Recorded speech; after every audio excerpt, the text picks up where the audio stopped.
Hey, ladies and gentlemen, welcome back to the channel. As always, it is Nick here, back with your daily crypto news and analysis. And today we're going to be talking about Casper Network, aka Casper. So let's just dive in and let's talk about a few things. So, first and foremost, in regards to Casper's price action, it is still pretty much holding strong around like the 2 to 3 cent zone. Not much has changed. I mean, trading volume is up about 65, almost 66%. We came down to test a little bit of a low yesterday, and now we actually since then bounced back a little bit. It was nothing too crazy, but we just still have been ranging. And I mean, like, there's not much to really kind of report on in terms of like price action alone. A lot of this like market, like right now. So I'm actually recording this a little bit before equities open. Equities have been pretty bad in regards to like their features. So that's what I'm really kind of eyeing today as we do kind of range into like, later on. But for like the 24-hour span, we have been seeing a lot of altcoins actually having some nice power plays, up double-digit figures. But, again, like to me personally, there's nothing really to get excited about right now within this market. Like, I love to see green myself, but I just have been really kind of just watching this market as we do kind of range on, waiting for like lower bids. Like, I'm talking about like major bids on some of these assets, just because of like this is the time that you want to be in this market. I've always said that time and time again, and I continue to say it. Like, as much as it is fun to watch like this market do some like nice moves, like for example, like here's the summer range low on Casper. It's great to see like 300+% runs, or like on some assets like you see like 20,000+% runs and stuff like that. It's crazy, and like it truly is like euphoric. But to me, I think that this is like the most exciting time to be in this market. Remember, like when we even compared Casper, so let me actually like duplicate this tab real quick. Um, we always try to compare Casper to other assets just simply because like, we really look at, sorry, let me get off of MEXC Global. That was just like really kind of looking at Bitcoin on MEXC. But when we really kind of look at a lot of these assets, specifically like around like even ADA, like here's ADA's range low from like March of 2020 to the high. Like this is an 18,000, almost 20,000% run, 185x opportunity off of those lows. And the reason why I bring this up and the reason why I even talk about this is just because like, this was one of the worst times in crypto. Like March of 2020 was really rough. I mean, think about it like this, right? Here's the 2017-2018 bull run. This is the bear market of 2018. We came down to test like about 2.5 cents almost. Yeah, and everybody was like, well, we're not going down that low anymore. And this started to run up. It did like run to about like 11 cents or so. And then all of a sudden, boom, a cascading factor. Like this was worse than a bear market. But the funny thing is that like, everybody wishes that they could go back in this, moment in time and like buy a lot more or so. And we're basically seeing like, a generational opportunity on a lot of assets. And I do think that Casper is one of them that has a great opportunity for like upside potential.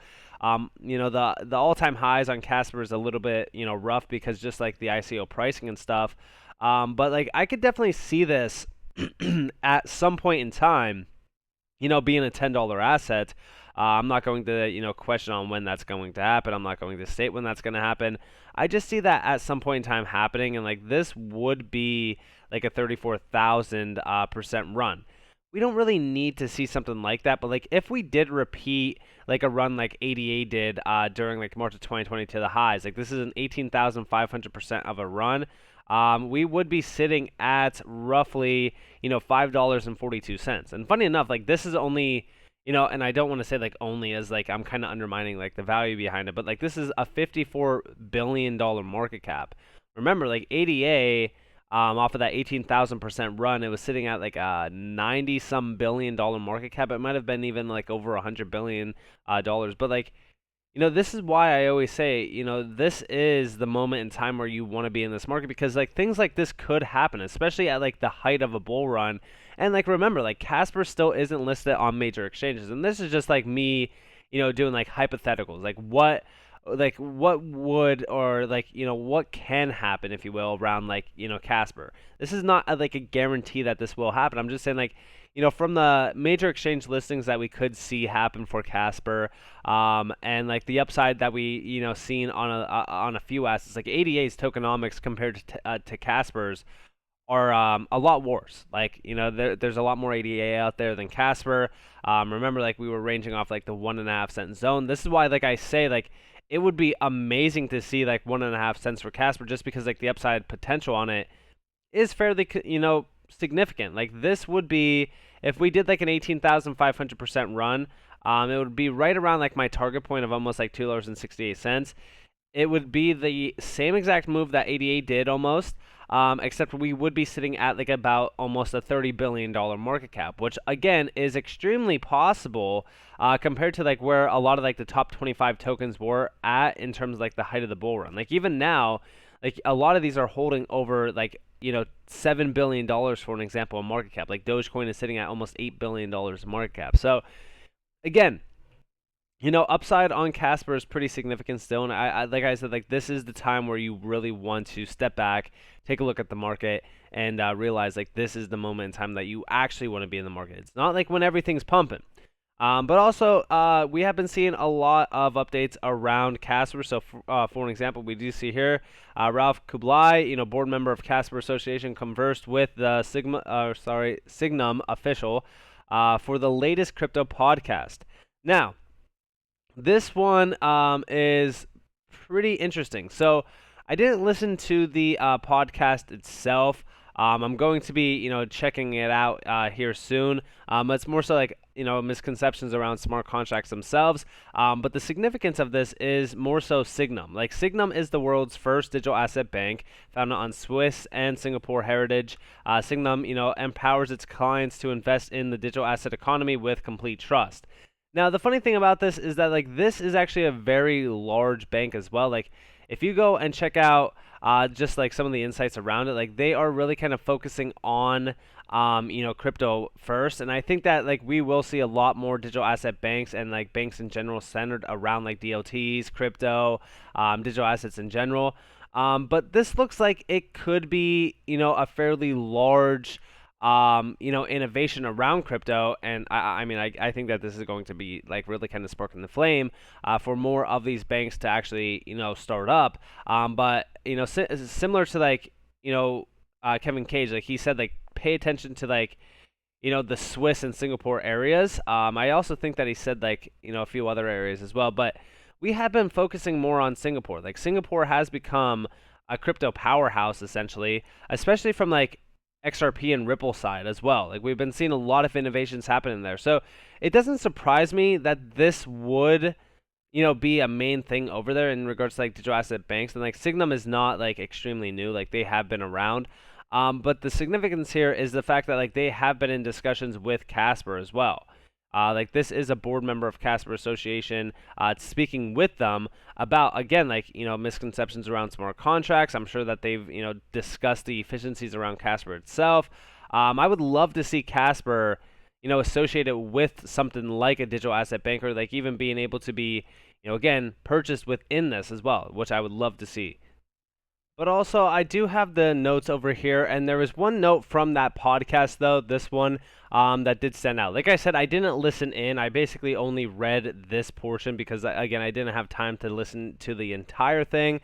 But we have over here, if we are looking at these three types of complexity of cash flows added into the new kind of format to open finance, all of the data is available and observable. What sort of opportunities do you think this gives rise to?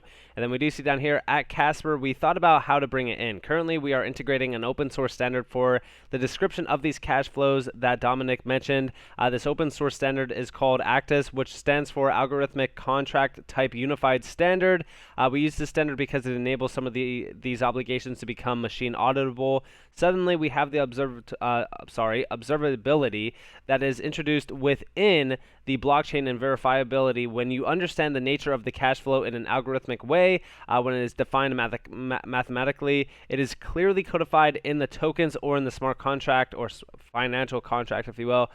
So if, what happens and when the cash flow occurs are defined, then we can also start to machine verify those instruments without any reconciliation problems. And they're talking more so about like, cash flow in general. They're talking about like, debt flows as well. Like we do see it up here. Like, what do you mean by cash flows in the debt environment? More so talking more so about like decentralized environments and DeFi itself, as you guys do see up here.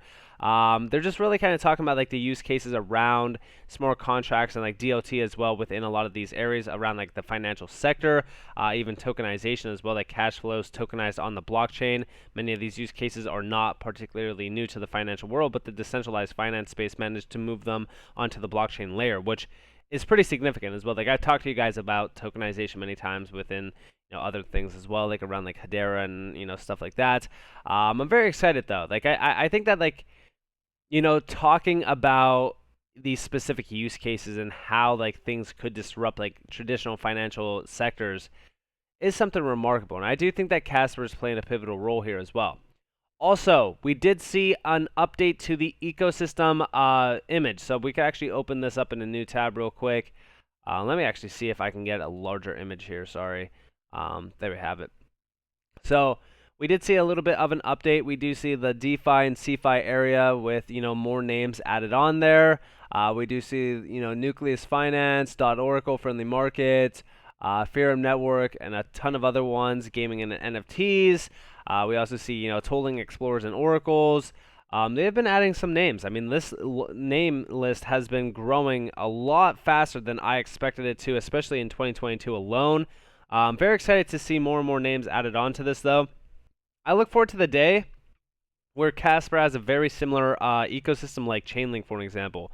Chainlink has like over 1,300 plus names already tied to them. It's pretty remarkable how far Chainlink has been coming in the last even months and years. So very excited for the future of Casper. I love to see the updated ecosystem list, and as you guys do see, they have been truly expanding. So it's great to see. Love to see it as well. And yeah, so with that being said, I hope that you guys enjoyed this video. If you guys did, definitely leave a like, subscribe, turn notifications on if you guys have more free content. You guys are more than welcome to follow me on Twitter and join the free Discord down in the description below. As this is up to you all, have a beautiful day or beautiful night wherever you guys are in this beautiful world. This has been Nick. Peace out, guys.